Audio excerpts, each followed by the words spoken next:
Welcome to the Run for God Run Club, where you will find God in a runner's space. Welcome to the Run for God Run Club. This is your one stop each week to be motivated and inspired to get off the couch and onto the running trail, where you can in turn inspire others to do the same. Let's learn, laugh, and leap into running together, giving God the glory for what we are able to do in His name. Amen. I am your running host, Dean Thompson. As always, I am joined by Run for God founder Mitchell Hollis. Good morning, Dean. Good morning. Hey, Mitch, I wanted to ask this question. You did some ultra running at one point. I've never done any ultra running. I've run a couple of longer runs, but not true ultra running. What do you think it is that makes us want to be challenged to do such crazy things like run for 24 hours? I don't know. You know, I'm a bit of a, or I used to be a bit of a pain junkie, more so then than I am now. That's at least that's what my wife says. But I think I've just never been one to say that can't be done. You know, funny story about that. I've only done one ultra run, and it was on a treadmill for a charity. But the guy that asked me to do that, we were at lunch one day, and he was just trying to recruit some help for Run for God to do that run.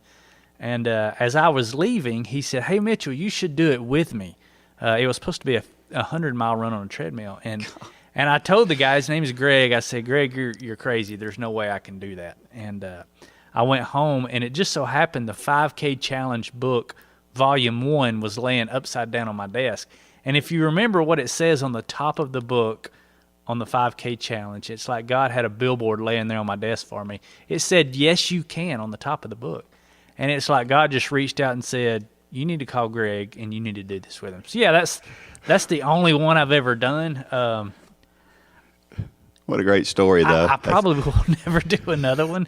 But you've done some ultra running. Don't say you haven't done that. Well, I ran 50 miles one time, but it was just kind of on my own on my birthday just because I wanted to. But, I think there's something to, first of all, somebody telling you can't do something makes you want to do it. We're all still like kids, aren't we? Even if it's yourself. Yeah. Sometimes I'll say, "I can't do that." And then it's like, "Oh, yeah, I'm going to prove you wrong." Yeah. I like when my wife goes, "Well, you can't do that, can you?" I'm like, "Well, watch me." Yeah. Of course, I was the kid, you know, when I was little, and the other kids would say, "You can't jump that bicycle from here to there." And I'd go home and get the blocks and the plywood, and I'd have me a jump set up in no time flat. So, yeah, I've always been wired that way, but I think others are wired more so that way, I think, because there's some pretty crazy guys out there that run some there are really long distances. And I've got more than one scar to show that I was the same way. Yeah. You know, for some people, it may just be running 4 days a week is that thing that gets them that feels impossible to them. Mm-hmm. And for some people, it's something simple and something short. And they hear all these things about, well, this guy ran 100 miles, and they think, "Oh, I'll never be able to do that." But the truth is that guy probably has a little bit more talent in that area, or it's just a whole different thing. And if your thing is just to be able to run for 30 minutes without stopping. Well, you know, how often do we hear it in the 5K Challenge in week 7 when we start talking about week 8 and the 20-minute run? Yeah. You know, some people, that 20-minute run is just as monumental as that 50-mile run that you or I did. That's right. It's all what goes on right here. Yeah, that's and right. It's doing the thing that you say can't be done, because we hear it a lot in week 7 when we're talking about week 8. People say, I can't do that." Yeah. And we always say, "Yes, you can." Yes, you can. So yeah. There's no substitute for accomplishment. There's no substitute for actually getting over that hill and doing that thing you didn't think you could do. No, I mean, it's the greatest feeling in the world. It really is. It Yeah. really is. You know, right now we're in the middle of this Corona thing, and you know, as fast as it's developing, who knows what it's going to be by the time this airs. Right. But what we know is we're hoping for a vaccine really fast, and I think it's going to happen in a way that it's never happened before, because I think that we're just so focused on it. It's sort of like somebody who's got that focus on, I'm going to run a marathon, who never thought they could ever do it before. Yeah, you know, I put a question actually on the Run Club Facebook page yesterday. And I said, what is one good thing that has come out of this? And, of course, most everybody was saying more time with family. That was actually my answer. But I think one thing that may come out of this is, as a country, I feel like we've really rallied together. And we're not going to get into politics on this podcast, but the political rhetoric has kind of calmed down, and we've come together as a country. And I think as far as a vaccine, I hope we do get a vaccine through. And if we do in the time frame that they're saying, it'll be the fastest, it looks like, ever. And so...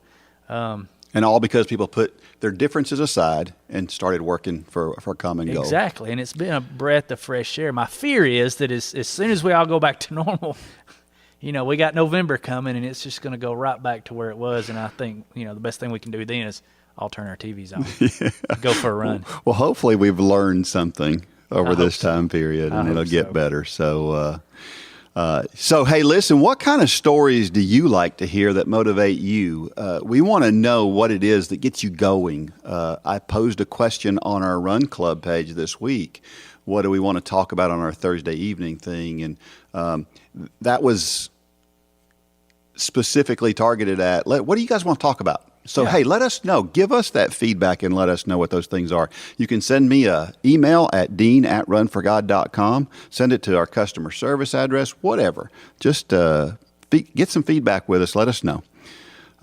And as always, we are sponsored this week by J Radio, which, to our knowledge, is the greatest music platform in the history of Earth. Absolutely. I think we're actually, in the next few weeks, we're going to be working on our own playlist on J Radio. So everybody out there listening can go tune in and hear what Dean likes to listen to and what Mitchell likes to listen to. And they'll probably be surprised that it's very different things. Very different. And we'll let them decide who listens to the more rock side and who listens to the more laid back side. I don't know if they can figure that out right now by just hearing us talk. They'll be able to tell. Yeah. So go check out J Radio. You know that moment when you're running and you settle into that perfect pace, and then the next song comes on? Don't let that happen again.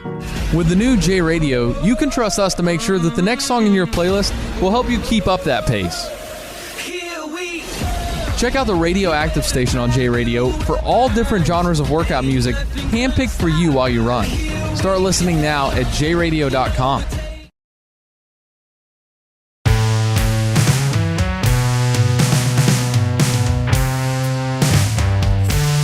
Okay, we're back, and we have a story this week from a very faithful Run for God supporter. When you're in the Run for God circles, everybody's heard this name. From Keville, Kentucky, I think that's how you say it. If not, I'm so sorry. But her name is Corey Purcell. And the title of the story is Don't Give Up. I never thought I wanted to run at all, much less a marathon. However, on January 11th, 2015, that's just what I did. I ran the Disney Marathon in Orlando, Florida with a group of 3 other women. When deciding to run a marathon, I knew it would have to be in the happiest place on earth. I ran with my friend Jennifer for the first 14 miles. We stopped at every medical tent and water stop, but I felt I needed to keep running and not stopping. So we split up and I started running my race. I had gotten a new phone a few weeks before because my other phone battery wouldn't stay charged for a whole run. Little did I realize I didn't turn off the notifications on my new phone, and by mile 16, my phone had 16% charge left. I was in a panic. What was I going to do without my music? I figured out how to turn off my notifications, and I turned off my music so I would have my phone to find my friends after the race and let my husband know when I was finished. At mile 20, I started crying. I was really struggling with the race and started praying for God to help me get through this race. During that exact same time period in Kentucky, my church congregation stopped what they were doing and started praying for me. They were getting text messages every so often about my progress and felt the need to pray for me. We figured this out when I got home and started telling them about my difficulties. I was able to push past the struggles, and then at mile 24, my watch stopped working, and it began to rain. I just kept on going and kept on praying. Finally, I entered into the back of Epcot, and I knew I only had to run through the countries and a little bit of the park, and I would be finished. As I came around that final turn to leave Epcot and cross the finish line, there was a heavenly choir of individuals singing, and I knew I had made it through one of the toughest physical demands of my life. God allowed many obstacles in my path during that race, and I never quit. He allows a lot of obstacles in our life, and we can't give up. We must fight the good fight and lean on Him when times are tough. I can't thank my church enough for praying for me that morning. I could feel their prayers thousands of miles away. And God helped me to never give up. Wow. You know, Corey, if you're listening, it's so funny. Two things that really stuck out to me in that story. Three, actually, but I'm going to focus on two. Number one, there's a gentleman actually in our hometown here, Greg Williams, who had the same exact thing just happen to him. He was actually on his run, and his church was having their service. And they stopped, and they prayed for Greg, and they even shot a video and sent it to him. And he got the video during his run. Wow. Now, that's just incredible. But number two, Corey, I know the exact choir you're talking about. Actually, Disney was the first marathon I ever ran. And I think the choir is at about mile 24, 25, right when you really need it. But I never forget, I was coming up and I was hitting that wall. I actually had the stomach bug during that race. And I'll never forget hearing that choir in the distance. You know, it was a full-blown church choir, Southern Gospel church choir. And I'll never forget remembering, am I dreaming? Am I hearing a church choir in Disney World? And man, they know exactly where to put that choir, because it's like your spirits just get lifted through the roof when you hear that. So yeah, Corey, I know exactly what you're talking about there. I remember I've run the Boston Marathon a few times, and it's very well known for, at about the halfway point, there is a college called Wellesley College, which is an all-female college. Well, ladies can get very loud. And somebody told me that when you run the Boston Marathon, you'll know where that college is because you'll hear it a half mile away. And sure enough, I remember that. And it was the same thing. I remember the exhilaration and the way that just the noise and the sound just lifted you up. Yeah. It's amazing what hearing something can do to your legs. Yeah, yeah, absolutely. And you know, right now with this virus, you know, we're all making changes on the fly right now. We're all having to do things, and we do have obstacles every day. A lot of times we don't even recognize them as obstacles. We just kind of go around them. Yeah. But it's important to recognize that. And she asked some questions here, and one of them is, what do you do when times get tough? You know, I think that's the $1 million question. I have done different things when times got tough. I've almost given in. Of course, there's been some races that I've been signed up for, and I didn't make it to the start line for various reasons. But when I saw this question, I actually thought back to a conversation that you and I had several years ago, and you may not even remember this conversation. But I was doing the Chattanooga Ironman, and when I was training for that, I was at a period in my life when my dad was sick, my stepdad was sick. There was a lot of things going on in my life at that point. And I remember you and I had a conversation in my driveway, and I said, Dean, I think I'm going to drop out of this race. And you really pushed me. I don't know if you remember this conversation or not. I don't. You don't remember it. But you really pushed me, and I wound up finishing my training, because Ironman training, if in case you don't know, it's a lot of time. There's a lot of time that you're out there at 4 o'clock in the morning on a Saturday to do a long bike, 4 o'clock in the morning to do a long run on a Sunday before church, and to spend time with your kids. And it just, the time and the distractions and the responsibilities was all getting to me. And you really pushed me, said, you know, stick through this. And I wound up completing that race, and I didn't break my goal. I was almost to my goal. I almost reached my goal. I'll never forget you come up beside me trying to get me to do math in my head. And I was saying, Dean, just be quiet. I can't think right now. That was on Heartbreak Hill in Chattanooga. I'll never forget that. But yeah, I think what we do when times get tough is what really defines us.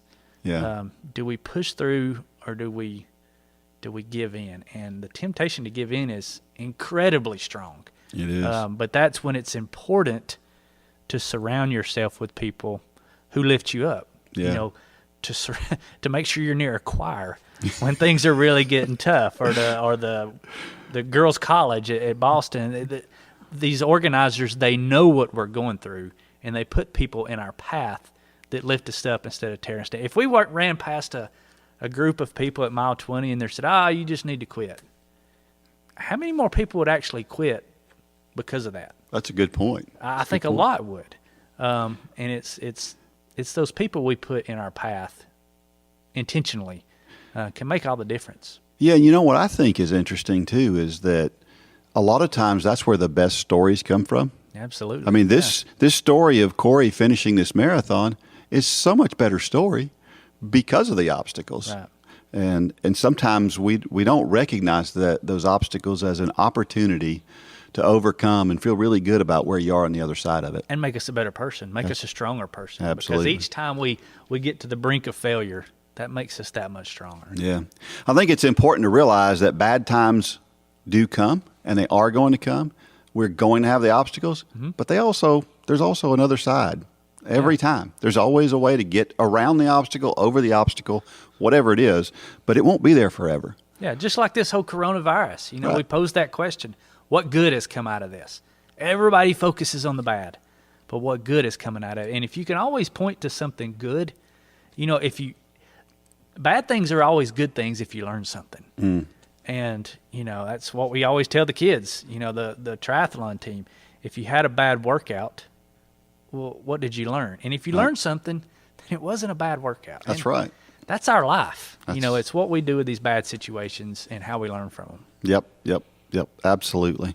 There's a scripture passage that she says here that she puts in 1 Timothy 6:12 says, "Fight the good fight of faith. Lay hold on eternal life, to which you were also called and have confessed the good confession in the presence of many witnesses."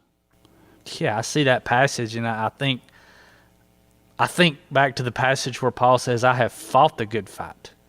I have finished the race. I've kept the faith." I mean, Paul was no stranger to ridicule, persecution, being beaten, thrown in jail, and he always said, "I have joy in my affliction." I mean, good gravy. We can all learn something from Paul. He always took a bad situation and turned it into good. Yep. And that's just an example of what we should be doing. Absolutely.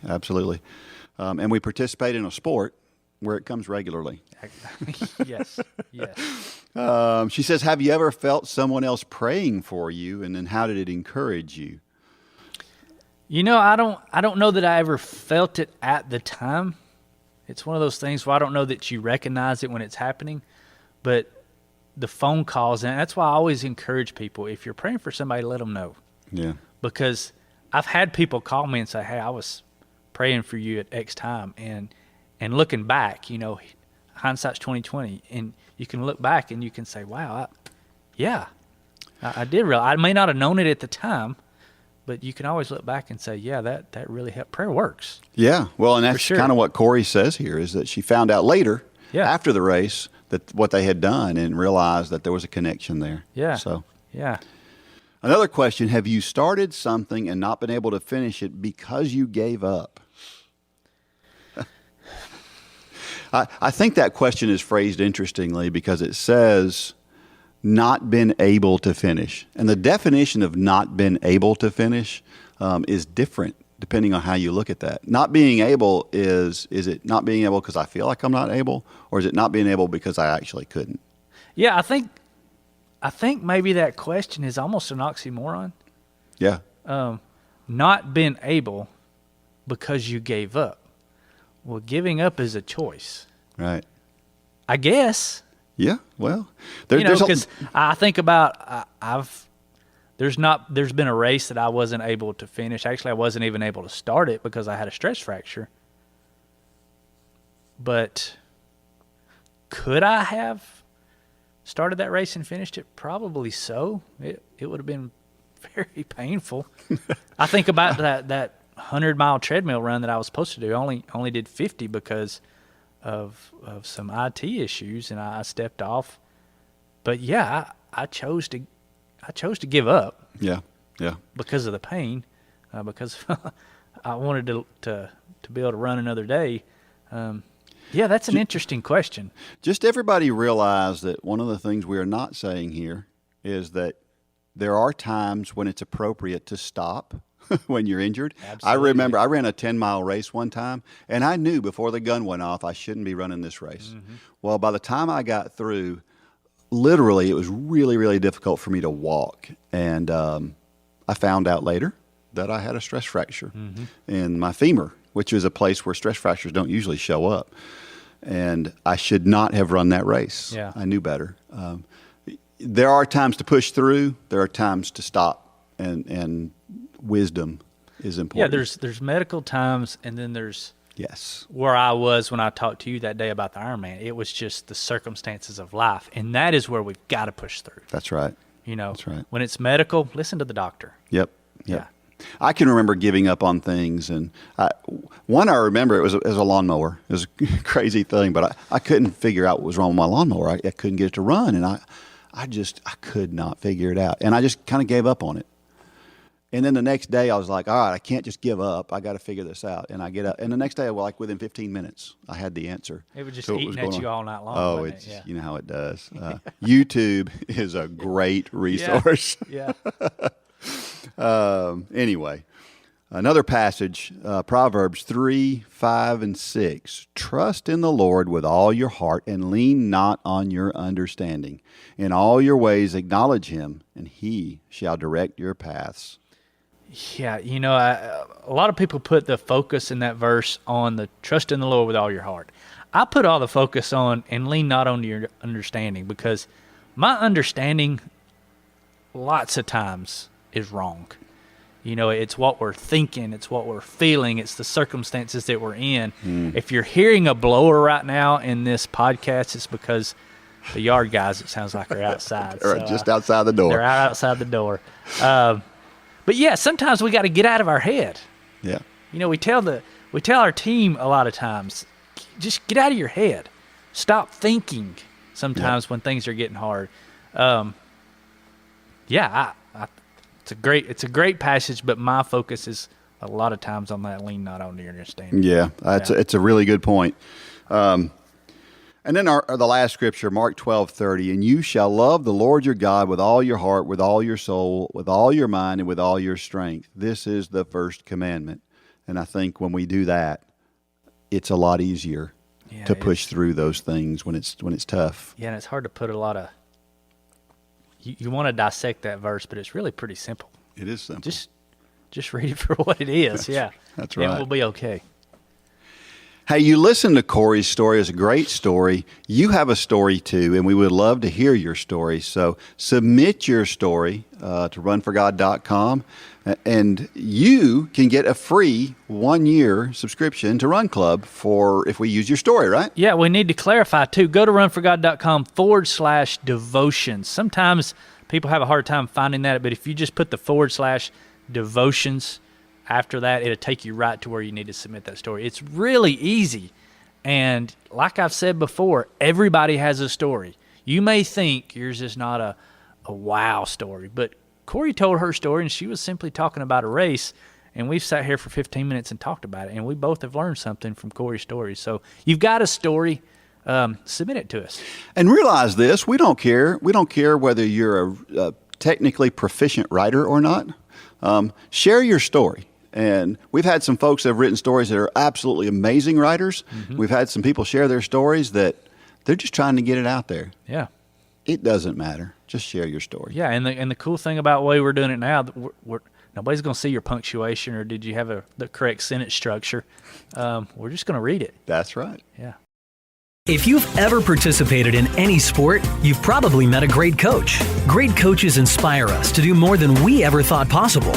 You can be the leader that helps others achieve things they never thought possible. You, yes, you have the ability and the opportunity to be that person. All you need is a heart to help people and the ability to follow a plan. The Run for God 5K Challenge will come ready to help you inspire those around you. The step-by-step guide will direct you how to plan, pray, and train people both physically and spiritually.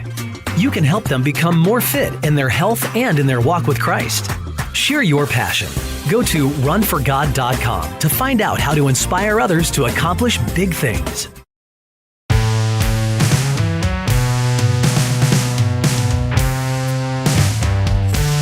Okay, so we're back, and you just saw a commercial for the 5K Challenge.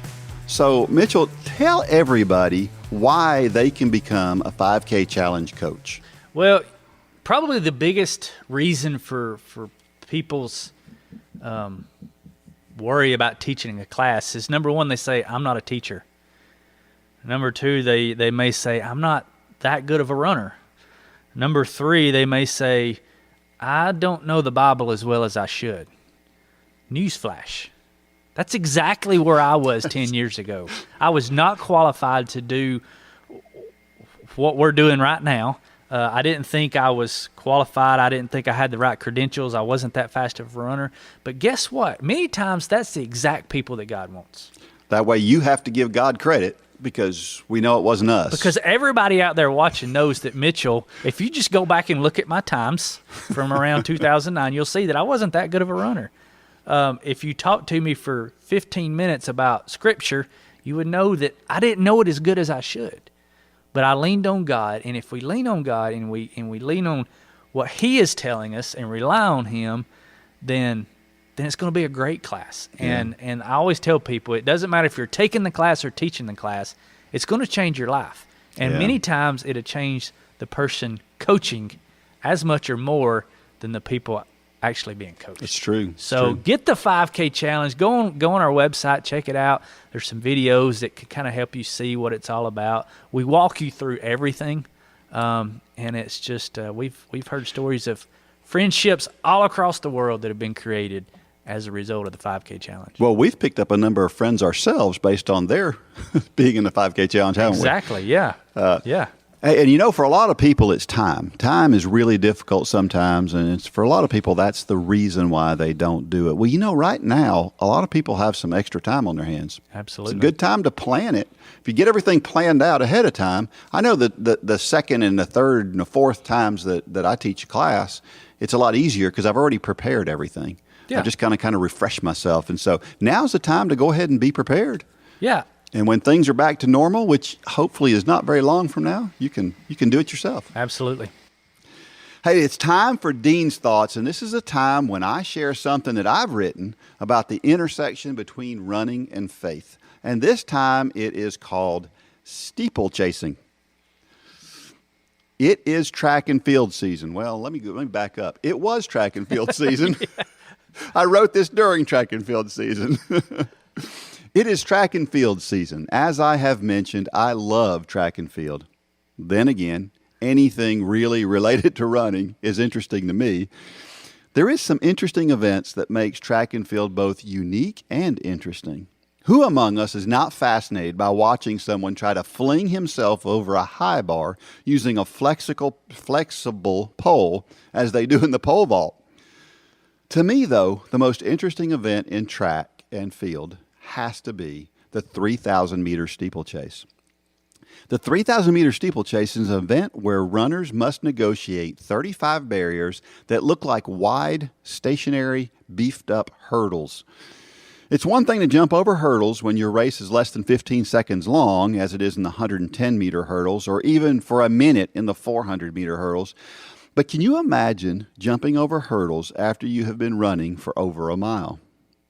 To make it even more interesting, 7 of those barriers are over a water jump that forces contestants to land in a pit of water on the other side of the barrier. It is a grueling event, not for the faint of heart, but it is fun to watch. One might ask why there is such an event in track and field. What are the origins of such a torturous event? The race has its roots in Irish tradition when, a few hundred years ago, horses and riders would race from one church steeple to another. The church steeples were visible from a long distance and served as finish line visual targets for the races. The races would be contested up and down hills, over fences and walls, and across streams. The running event originates, as many athletic events do, from Oxford University in the 1860s, when it was run through a field similar to the equine predecessors. It was later adapted to the track and was part of the very first modern Olympic Games and has been there ever since. The distances have varied over that time, but eventually the current 3,000-meter distance was chosen as the standard.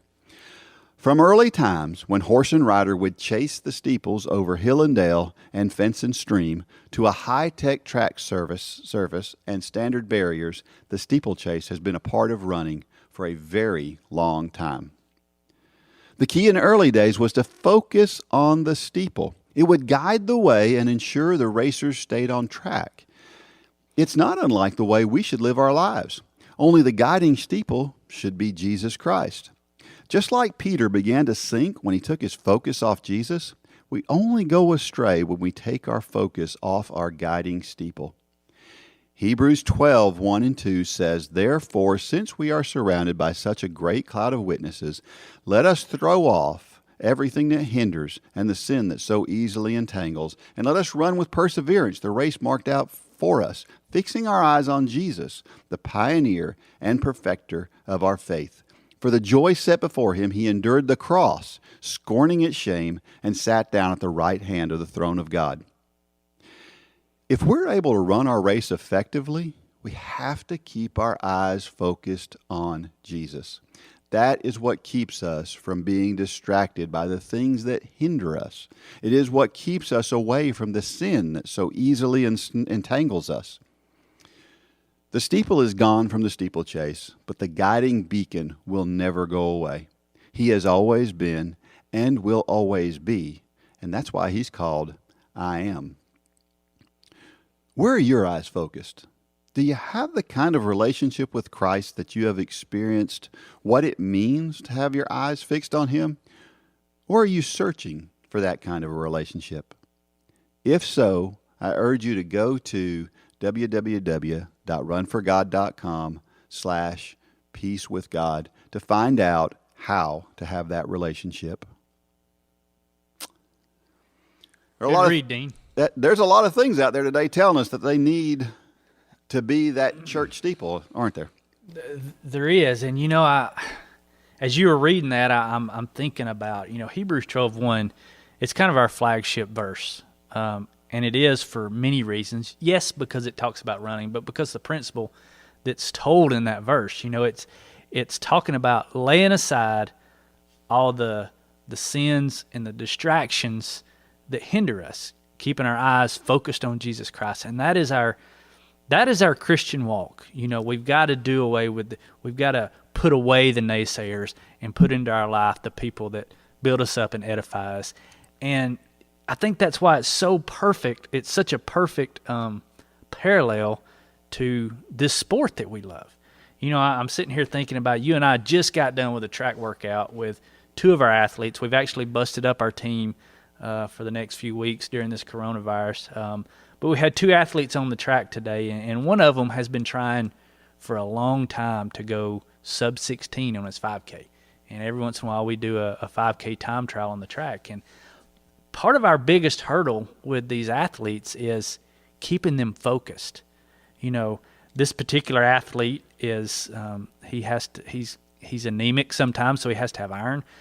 He's 17 years old. He has to stretch, he has to do compression, he has to do ice after every workout. All these things which make him a better athlete, we're constantly having to encourage him and encourage all these athletes to do these things. We joke about do the things, and that's what we're talking about is running is just running. Our walk with Christ is just our walk with Christ. But what makes both of them great is all the things. Yeah. Who are we surrounding ourselves with? Are we getting the right kind of iron that we need? Are we getting the right kind of rest to be a better runner? Are we going to church services? Are we listening to the right kind of music? Are we surrounding ourselves with people that edify us rather than tear us down? And that's why I think this verse is so perfect for this ministry, is because it applies to both scenarios. And I don't even know if you ask a question or not. Did you ask a question?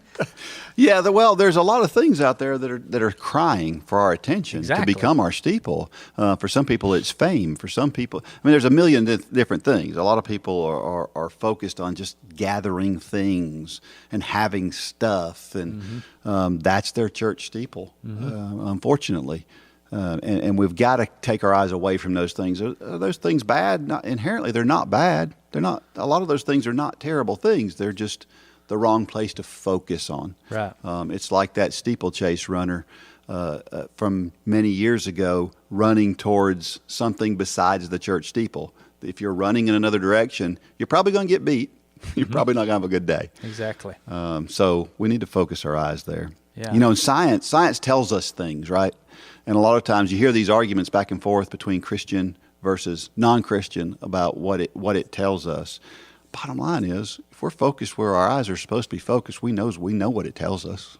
Yeah. I think about a story that a gentleman that used to be part of this ministry, who's gone on to be with the Lord, his name was David Hendricks, and he told a story to our very young triathlon team at one time, and he was talking about how there's evidently schools that people go to learn to tell the difference between real money and counterfeit money. And I don't know if it's the FBI or who goes to these schools, but he told about a very interesting fact about these schools where they teach about counterfeit money. They never show counterfeit money. They teach the people in this class to identify the real thing, the truth, what's real. And anything that sways away from that, then they know is counterfeit. And you're right, it's the same thing. If we keep our eyes focused on Jesus, if we're studying His Word, if we're listening to the things that we should be, if we're grounded in prayer and time with God, then it doesn't matter what it is. It can be science, it can be rhetoric, it can be a lot of other things. But if you're grounded in the Word and in Jesus Christ, you're going to know the counterfeit. Amen. And we just got to keep our focus there. That's a great story. And for us as runners, of course, that steeple is our goals. Yeah. Whatever that goal is, it's to finish a race, it's to run a certain time, it's to whatever it is, running-wise. That's our goal and that's our steeple. But that can't be the chief steeple. Exactly. As long as we have our focus on Jesus. So Jesus is the ultimate steeple, I guess. Absolutely. The other things are good to enjoy along the way. If you like the stories that we share, you'll love Come On, Let's Go. Check Come On, Let's Go has thousands of stories, including Mitchell's story. So check out Come On, Let's Go. There is power in people's stories. It's a challenging time. What do you do when everything you believe about God is being tested and God doesn't look like the good father that He says He does? You've got layers and layers and layers of hate in your heart. It takes God to clean it out. Your story can help encourage others around the country, just like these stories have. You can walk through a simple process of sharing your story with the Big Share app. Download the Big Share app in your app store to start sharing hope with others.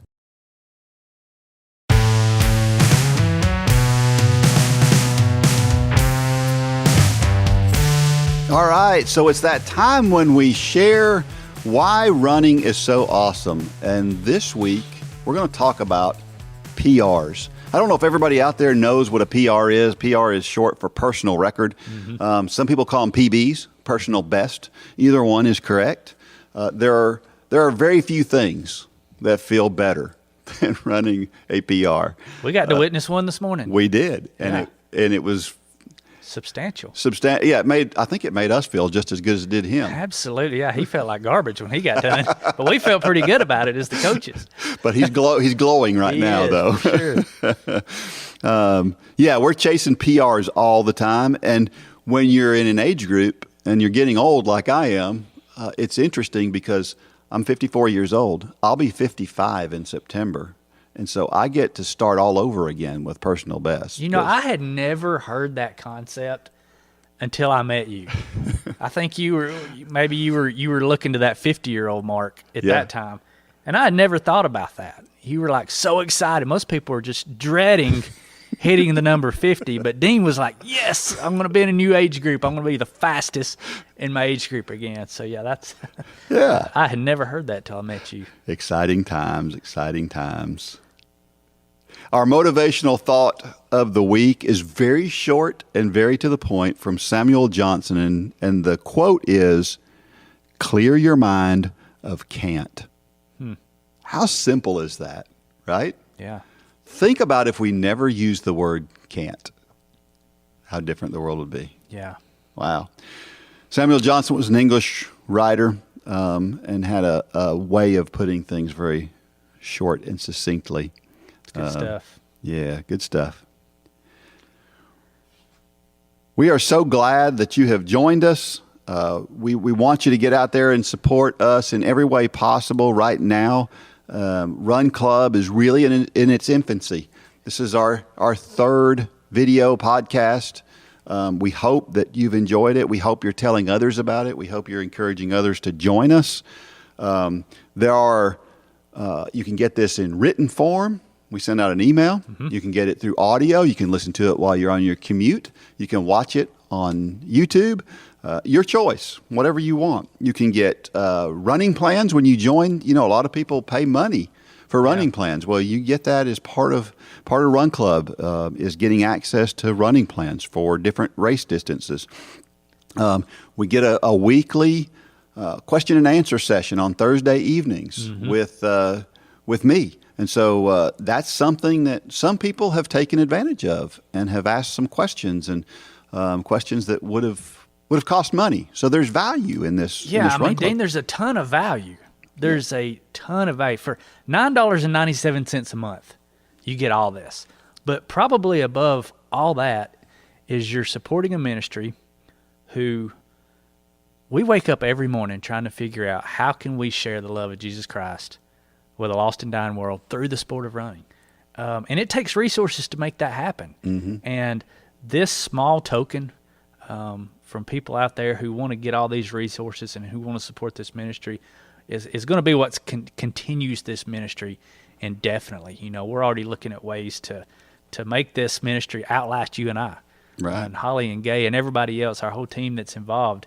And this is just a great way for people to get engaged, to surround themselves with people just like we were talking about. You go on the forum.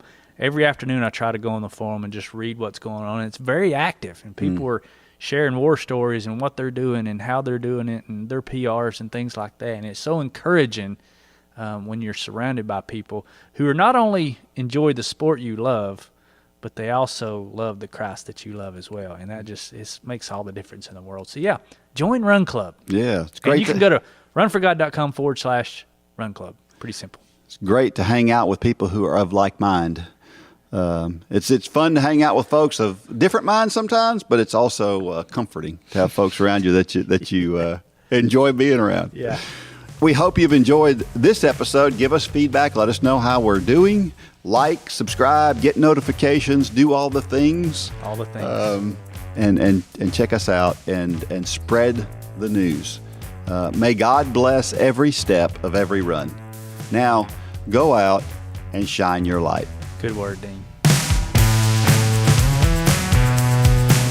For more information about the Run for God ministry, go to runforgod.com. If you have questions about your salvation, click on the Peace with God tab. There's nothing more important. Thanks for joining us today.